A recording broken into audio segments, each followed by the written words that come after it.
Kemarin kita lihat Kaisang di bandara menggunakan sarung dan membawa toa. Biasanya yang sudah-sudah itu menunjukkan simbol akan ada sesuatu yang berkaitan dengan itu. Mari kita lihat pasca Lebaran. Ya. Selamat datang di Ermo TV.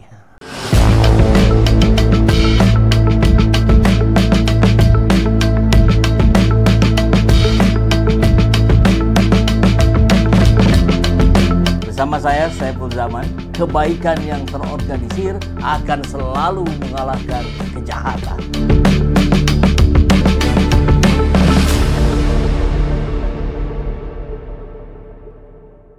Siapa yang tidak ingin pemerintahan kita sukses? Bukan begitu. Tapi tentu kita juga harus mengantisipasi, akan selalu ada upaya-upaya untuk merongrong itu. Banyak pihak pengamat maupun media yang menyorot bahwa justru pasca Lebaran ini akan semakin nampak bahwa Jokowi ini akan memiliki agenda untuk menghancurkan Prabowo Subianto. Nauzubillah min dzalik, mudah-mudahan itu tidak terjadi atau gagal terjadi. Pernyataan dari Muslim Arbi, Jokowi punya agenda hancurkan Prabowo. Presiden Prabowo Subianto diyakini akan menuai hasil dari Joko Widodo yang sudah disiapkan. Karena diduga saat ini agenda Jokowi dan oligarki di belakangnya sedang berupaya menghancurkan Prabowo. Saat ini agenda Jokowi dan oligarki di belakangnya sedang berupaya menghancurkan Prabowo. Begitu kata Direktur Gerakan Perubahan Muslim Arbi kepada Ermo Minggu 30 Maret hari ini. Muslim mengatakan Wakil Presiden Gibran tidak dapat membantah ayahnya Jokowi karena selama ini Gibran dianggap adalah hasil dari pengkhianatan konstitusi. Sulit dimaafkan, bahkan seharusnya dimakzulkan. Gibran adalah potret busuk politik Jokowi yang dimanfaatkan untuk mendapatkan dukungan. Apalagi kata Muslim, terpilihnya ini adalah hasil dari dukungannya Jokowi. Nah, bagaimana hari ini kita akan melihat upaya-upaya itu dalam konteks contoh, ini salah satunya ya, demo Undang-Undang TNI memanas, pengamat intelijen dan geopolitik _2, ada parpol Kim Plus yang telikung Prabowo demi Gibran naik presiden. Ngeri. Aksi demonstrasi menolak Undang-Undang TNI yang terjadi di berbagai kota diduga memiliki skenario politik yang lebih luas. Pengamat intelijen dan geopolitik Amir Hamzah mensinyalir ada partai politik dalam Kim Plus yang sedang memainkan agenda tersembunyi untuk menyingkirkan Prabowo Subianto. Siapa itu? Yang paling mungkin siapa? PSI kan? Jika skenario ini berhasil, maka Gibran sebagai wakil presiden akan naik menggantikan Prabowo secara konstitusional. Ini yang dikhawatirkan banyak pihak. Dalam politik tidak ada kawan abadi, yang ada hanyalah kepentingan dan momentum yang tepat. Menurut Amir, skenario ini mirip dengan yang terjadi pada Presiden Soeharto di tahun 98. Meski saat itu Soeharto memiliki dukungan kuat dari parlemen dan militer, ia tetap jatuh akibat gelombang demonstrasi yang sistematis. Kini, Prabowo menghadapi situasi serupa di mana gelombang protes terhadap Undang-Undang TNI semakin meluas dan sentimen negatif terhadapnya semakin meningkat. Amir menilai Prabowo masih membiarkan loyalis Presiden Jokowi berada dalam pemerintahannya. Langkah ini awalnya dianggap sebagai upaya untuk merangkul semua pihak demi stabilitas politik. Namun ia memperingatkan bahwa strategi ini justru seperti memelihara anak macan yang berpotensi menerkam tuannya sendiri. Para loyalis ini menurutnya masih memiliki afiliasi yang kuat dengan Jokowi dan bisa berperan dalam skenario menggoyang pemerintahan Prabowo dari dalam. Gelombang demonstrasi yang menolak Undang-Undang TNI terus berlangsung di berbagai kota. Tuntutan para demonstran pun semakin keras, tidak hanya menolak revisi Undang-Undang TNI, tapi juga menyuarakan ketidakpercayaan terhadap pemerintahan Prabowo. Hal ini menurut Amir bukan sekedar aksi spontan dari kelompok sipil atau mahasiswa, tetapi bagian dari skenario besar yang dirancang oleh aktor politik tertentu.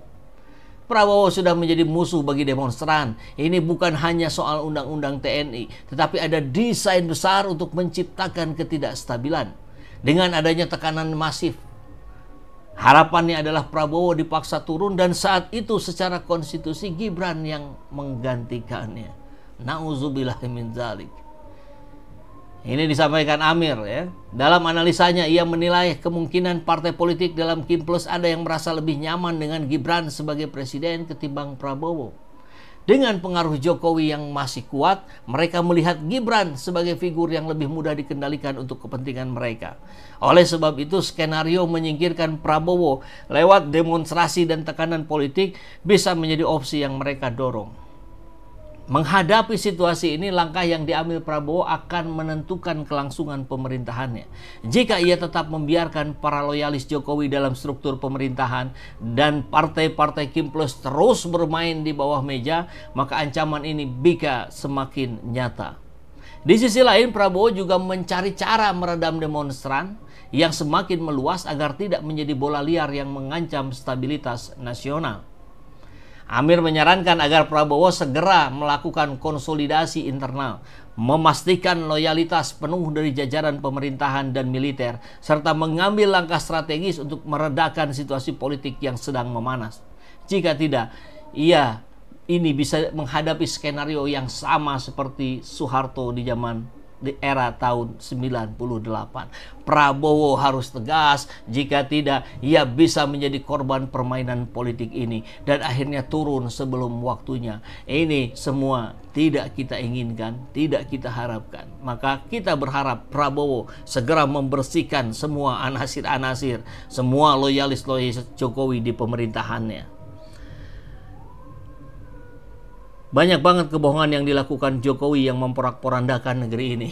Ini sudah menjadi obrolan warung kopi. Tak perlu lagi orang-orang pengamat-pengamat politik yang berbicara kan. Ngeri, negara mau dijadikan apa? Jok.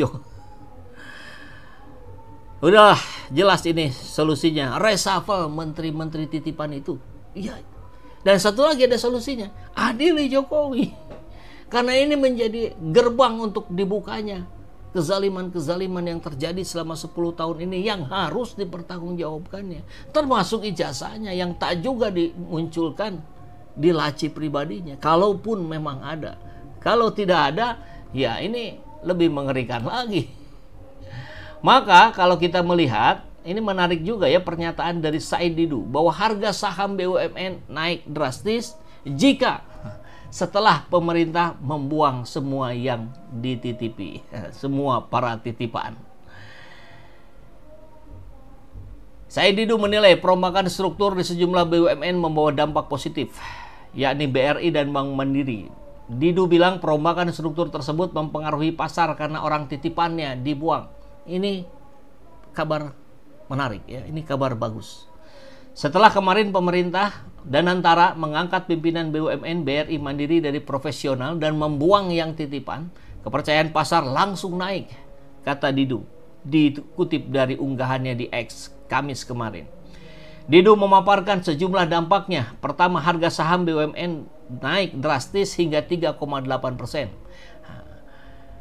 Asing beli 17,92 triliun, volume transaksi naik 3 kali lipat. Dan sebelumnya di rapat umum pemegang saham, 2 perusahaan plat merah, BRI dan Mandiri telah dilakukan. Ini menjadi atensi publik. Pengurangan perubahan yang terjadi di sini adalah pengurangan komisaris yang mulanya 12 dipangkas separuhnya menjadi 6. Sementara komisaris titipan baik dari relawan maupun tim sukses dinilai sudah berkurang walaupun tetap masih ada. Ada satu orang lah ya di masing-masing BUMN. Ia mengatakan kabar pengurangan gaji untuk komisaris. Didu pun berharap ini permulaan perbaikan dari BUMN. Jadi ada kabar baik yang bisa kita dengar dari BRI dan Mandiri. Ya, orang-orang titipan Jokowi sudah mulai disingkirkan. Mudah-mudahan ini menjadi kabar baik. Karena di sisi lain kita melihat bahwa Jokowi pun kalau mau bikin partai super terbuka, ini akan sulit diterima oleh partai-partai lain kalau mau gabung. Karena kita lihat rekam jejaknya, bagaimana dia telah mengkhianati Megawati. Kecuali satu-satunya ruang yang masih mungkin dimasuki oleh Jokowi, ya partai PSI, di mana anaknya menjadi ketua partainya. Kemarin kita lihat Kaisang di bandara menggunakan sarung dan membawa toa. Biasanya yang sudah-sudah itu menunjukkan simbol akan ada sesuatu yang berkaitan dengan itu. Mari kita lihat pasca Lebaran, ya.